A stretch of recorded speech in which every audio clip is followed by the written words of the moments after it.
जब किसी पर्सन को किसी ने गुस्से में बोल दिया कि तेरे बस का ही नहीं है लाइफ में कुछ करना, हिम्मत है तो इस रेस को जीत कर दिखा, और वो पर्सन पूरी एनर्जी लगा देता है, पूरी जान लगा देता है और उस रेस को जीत जाता है। तो ये रिवर्स साइकोलॉजी होती है, जिससे कि हम सामने वाले पर्सन के एक्शन को अपने अकॉर्डिंगली मैनिपुलेट कर लेते हैं, चेंज कर लेते हैं, जिससे कि वो पर्सन वही एक्शन लेता है, वैसी ही बात करता है जैसा कि हम चाह रहे होते हैं। तो इसलिए अगर आपको ये लगता है ना कि मैं तो सबकी वैल्यू करती हूँ, सबकी कदर करती हूँ, सबकी रिस्पेक्ट करती हूँ, सबकी हेल्प भी करती हूँ, लेकिन मेरी कोई वैल्यू नहीं करता, कोई भी मुझे रिस्पेक्ट नहीं देता, तो इसका मतलब ये है कि आपको ना रिवर्स साइकोलॉजी की ट्रिक्स यूज करने की जरूरत है।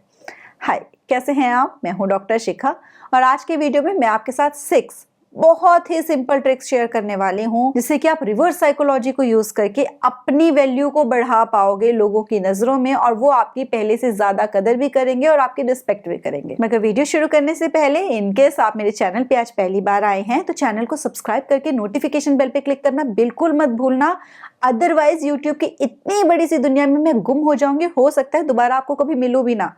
मैं इस चैनल पे ना ऐसे ही वीडियोस अपलोड करती हूँ जो हमारी क्वालिटी ऑफ लाइफ को इम्प्रूव करके हमें हमारे हायर सेल्फ से कनेक्ट कराने में सपोर्ट करते हैं।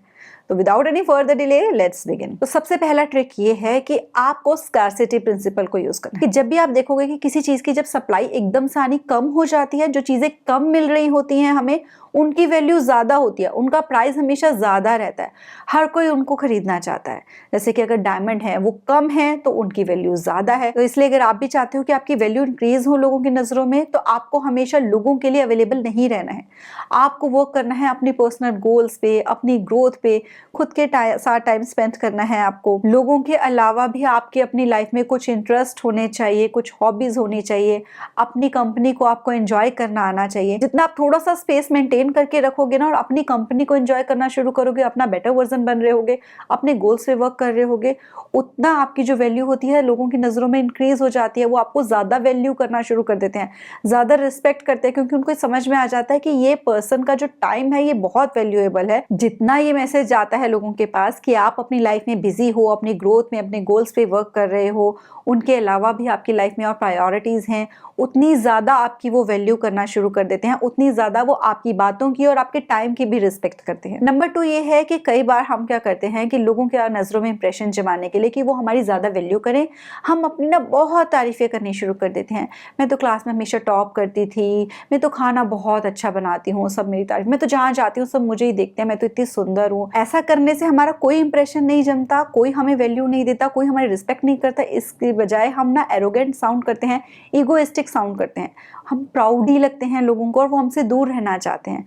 अगर हम चाहते हैं लोग हमारी वैल्यू करें, हमें रिस्पेक्ट करें, तो इंस्टेड ऑफ अपनी अकम्पलिशमेंट्स के बारे में बोलते रहना, अपने मुंह में या मिठ्ठे होते रहना, हमको रिवर्स साइकोलॉजी यूज करनी है। हमको थोड़ा हम्बल तरीके से अपने अचीवमेंट्स के बारे में बताना है। जैसे कि हम ये कह सकते हैं, मैं बहुत थैंकफुल हूँ या मैं बहुत ग्रेटफुल हूँ कि मुझे ऐसी अपॉर्चुनिटीज मिली लाइफ में कि मैं अपनी नॉलेज को इंक्रीज कर पाई, मैं इतनी चीजें सीख पाई। मैं बहुत ग्रेटफुल हूँ कि यूनिवर्स ने मुझे इस चीज का जरिया बनाया कि मैं लोगों की हेल्प कर सकूं। मैं बहुत थैंकफुल हूँ कि सिचुएशंस ने और लाइफ में मेरे को जो भी लोग मिले उन्होंने मुझे सपोर्ट किया मेरी लाइफ में ग्रो करने के लिए। क्योंकि जब आप अपनी अचीवमेंट से अपनी मैं को, अपनी ईगो को डिटैच करोगे तो आप ज्यादा ग्राउंडेड साउंड करते हो। और जो लोग ग्राउंडेड होते हैं, डाउन टू अर्थ होते हैं, हम्बल होते हैं, उनकी ज्यादा वैल्यू की जाती है और उनकी हर कोई रिस्पेक्ट करता है। नेक्स्ट आपको ना फॉरबिडन फ्रूट इफेक्ट यूज करना है।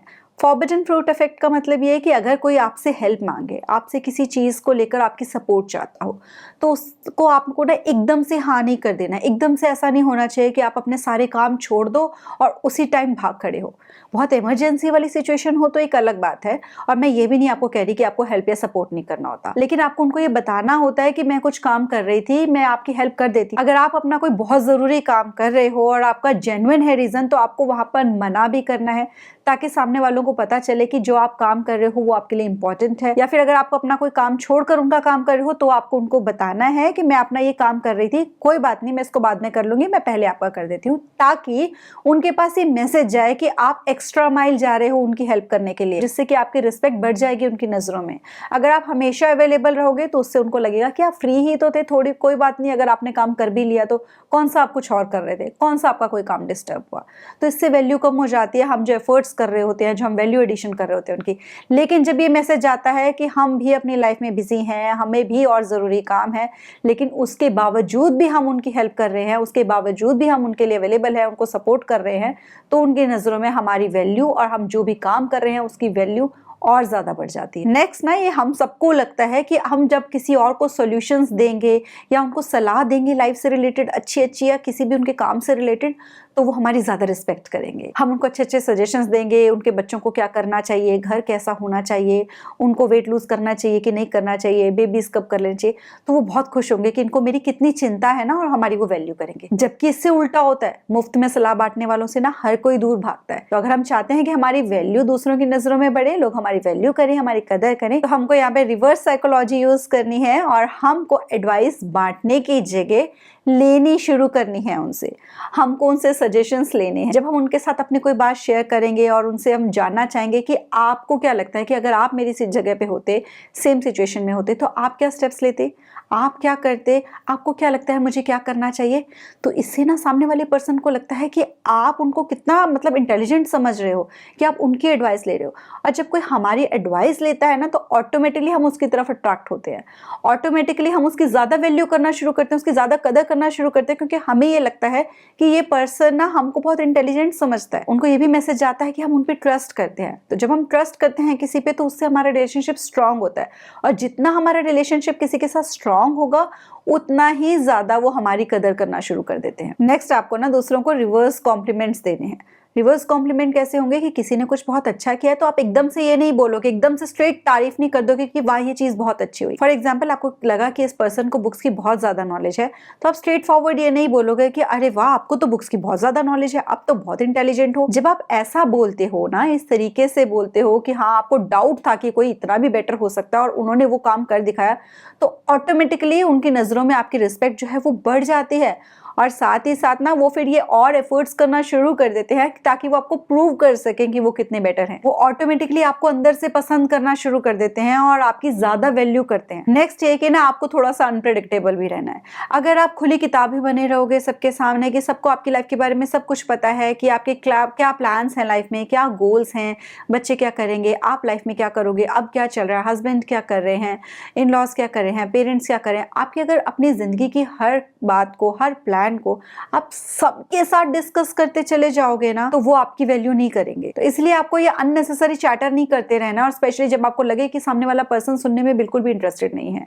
जब कोई आपसे कुछ बात जानना चाहता है, तो आपको सिर्फ उतनी ही बात शेयर करनी है, और जितना हो सके अपने प्लान्स जो हैं वो अपने तक रखने। आप क्या कर रहे हो, क्या आपके प्रोजेक्ट्स पे आप क्या काम कर रहे हो, क्या प्रोसेस चल रहा है, क्या करोगे फ्यूचर में, इनकी बजाय जब आपके रिजल्ट्स लोगों के सामने जाते हैं ना सीधा, और लोग एकदम से हैरान हो जाते हैं कि ये आपने कब किया, ये कैसे हुआ, तो ऑटोमेटिकली आपकी जो वैल्यू है उनकी नजरों में बढ़ जाती है। तो रादर देन प्लान्स शेयर करने के, आपको अपनी अचीवमेंट्स ही सामने आने देनी है। आई होप कि आप इस रिवर्स साइकोलॉजी को अब यूज करोगे, लेकिन इसको बहुत एक्सेसिव हमें यूज नहीं करना है, सिर्फ उन सिचुएशंस में यूज करना है जहां हमें ये जरूरी लग रही है। अगर आप साइकोलॉजी से रिलेटेड और वीडियोस चाहते हो मैं शेयर करूं, तो इस वीडियो को लाइक जरूर करना, क्योंकि आपका लाइक ही है जो मुझे बताएगा कि आप ऐसे और वीडियोस चाहते हो और आपको ऐसे वीडियोस पसंद आते हैं। मिलते हैं नेक्स्ट वीडियो में। Till then stay blessed, stay smiling. नमस्ते।